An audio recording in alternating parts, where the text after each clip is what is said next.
ಸಾವಿರಾರು ಕೋಟಿ ಸಾಲ ಮಾಡಿ ದೇಶ ಬಿಟ್ಟು ಓಡೋಗ್ರನ್ನು ನಾವೇನೂ ಕೇಳಲ್ಲ. ಬರೀ ಸಾವಿರದಲ್ಲಿರೋ ಸಾಲಕ್ಕೆ ಮನೆ ಜಪ್ತಿಯಾಗಿ ನೇಣು ಹಾಕೊಂಡವ್ರನ್ನು ನಾವೇನು ಕೇಳೋದಿಲ್ವಲ್ಲ.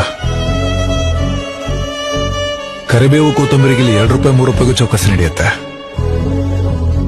ಅದೇ 300ರಿಂದ 1000 ರೂಪಾಯಿಗಿರೋ ಪಿಜ್ಜಾ ಬರ್ಗರ್ಗೆ ವಿತ್ ಟಿಪ್ಸ್ ನೀಡಲಾಗುತ್ತೆ.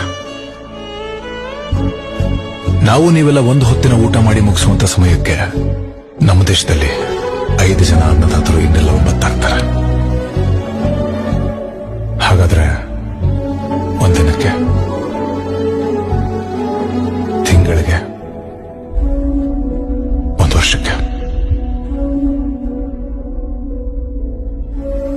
ಆತನಿಗೆ ಬೇಕಾಗಿರೋದು ಸತ್ತ ಮೇಲೆ ಸಂತಾಪ ಸೂಚಿಸುವಂತ ಚೆಕ್ ಅಲ್ಲ, ಬದುಕಿದ್ದಾಗ ಭರವಸೆ,